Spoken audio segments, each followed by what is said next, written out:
Whoa, there are a bunch of new people on my channel. I should use this opportunity to set a good example. Hello everybody, this is Fawn, and do I have a little story for you. When I got my first job, I was still living with my parents, so I gave them a part of my pay, and with the rest I decided to make a lot of smart financial decisions. That doesn't sound like me. Oh, sorry, the line is I decided to buy a lot of special editions. I'm broke. Special, limited and collector's editions are a great way to get a game with some extra goodies you can't get anywhere else. But you have to be careful, because sometimes the extra price just isn't worth it. You can get an awesome box with a steelbook, a vinyl, pins, wooden carved statues, a ring, a set of dice, a club map and a hammer replica. Or, for the same price, you can get a steelbook and a hollow plastic shell with a magnet in it. I just can't decide. But hey, I'm in no position to shame anyone for which collector's editions they buy, except for myself. So let's have a look at some from my collection, shall we?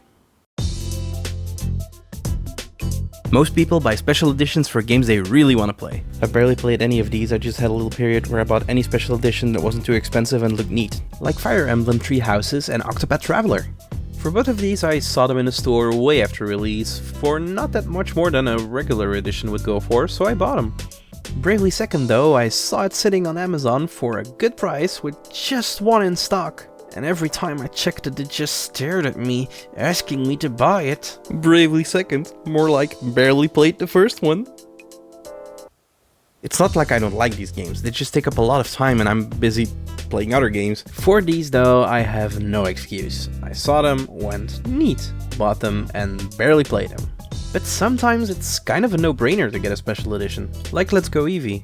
I wanted the game, I wanted to look like a giant idiot running around with a Pokeball that would make Eevee noises every now and then, so why not get the bundle? For Link's Awakening I got lucky. I went to the store on release, they had this edition, it was not much more expensive than the base game, so here we are. The European versions are always even more exclusive, thanks to the inclusion of this French seizure warning. The steelbook is a really fun one, looking like a Game Boy with the original game on it. And I always appreciate an art book. Game of the Year editions might not really fit in this video. They are also often a lie because they aren't always Game of the Year. This one was though, so a bad example. Browsing secondhand stores can be a fun pastime as well.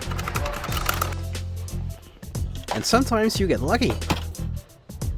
I found all of these browsing thrift shops. And while some of them are not that special, wow, some are really cool. I paid €7 for this, that's like less than 8 Freedom Monies. And then there's the Day 1 editions. You know, the ones you can still buy years later. Shantae for example. I got this one way after release. But these are kind of fun because sometimes you can just stumble upon them. Ooh, these have the seizure warning printed inside of them. But I know why we all really get these special editions. It's cause we all like... Some of these come with some really cool things. Bubble Bobble for Friends is a great example of an awesome collector's edition. But is it a good game? Meh. But I have a lot of nostalgia for these little dragons, so I really wanted this. The outer packing has this awesome only meant to be shipped to a store vibe, and the box inside just gives off classic big box. Besides that, there's a lot of amazing goodies inside. Another great example of this is Scott Pilgrim vs. the World. This is the classic edition, which comes in this Genesis style clamshell case. The goodies are pretty cool if you're already a fan of the franchise, but in general this wasn't that expensive. And look, she looks like Amy. Who chases and hugs Sonic all the time and wields a powerful hammer? I really like art books. I'm not saying I read them, I just like them. There are a lot of awesome Digimon art books and there's one that really caught my eye. It's part of the 20th anniversary set of Hacker's Memory and I really wanted it. I even asked a friend that went to Japan to look out for it. He didn't find it. What he did find was a Kirby automaton next to the adult toys. And, you know, I'm an adult. I did really want the book though.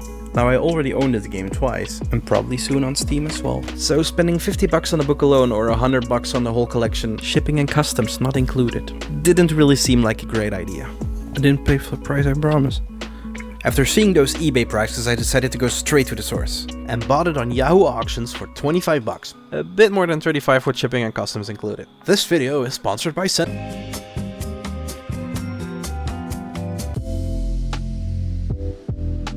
The Binding of Isaac is one of those games where I can't tell you how much hours I have into it because I played it on so many different platforms. It was all PC for me until they announced the 3DS version. That got delayed because Nintendo realized what Isaac was. So I got it on this thing.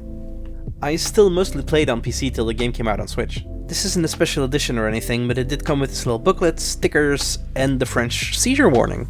Now the trade-off for getting this exclusive piece of paper is, when Repentance came out you weren't able to buy the DLC with this physical copy, so was it worth it? I got so close to buying the game digitally again on Switch so I could play the DLC. When Undertale came out, it just seemed like it wasn't a game for me, but I ended up loving it after something convinced me to give it a chance. When the physical version released, they also introduced the collector's edition.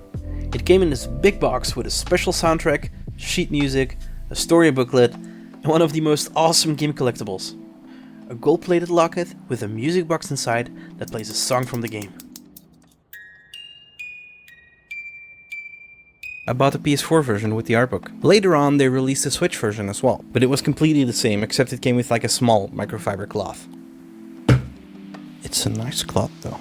The Ori games are games I haven't played much of, but I know that once I do I'll really get into them. So when they announced a collector's edition that had both games in them, I was so tempted, but it was kind of expensive. I think you can see from what I've shown you that I don't tend to get them when they get closer to 100 bucks. But let me show you why this one's worth it. First of all, the box. It looks great and it glows in the dark. There's some nice art cards as well. But you know me, I prefer my arts booked. Luckily for me, there's the sketchbook and the field guide. Then there's the game's cases that came with great designs, with reversible cover art. The soundtracks, a cute glow-in-the-dark pin, but most impressively, this beautiful stained glass style art piece.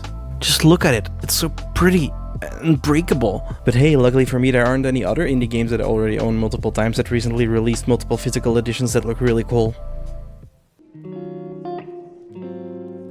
This was a look at part of my collection. As you saw, a lot of them were Switch games, and that's because someone has to buy them. I have a few more that I haven't mentioned, and there are a few that I really want to get. Like the Tunic Deluxe Edition. Since the instruction booklet is such a big part of the game, I would love to have it physically. And the Hollow Knight Collector's Edition, because I got the game digitally on Switch ages ago when I recently played it, and now I also own it on PC. It wasn't a Humble Bundle, so I bought it for charity, I swear. But for now, I'm just glad that there isn't any other media I'm interested in that releases in special editions and makes me feel compelled to buy them. Okay, now I'm broke.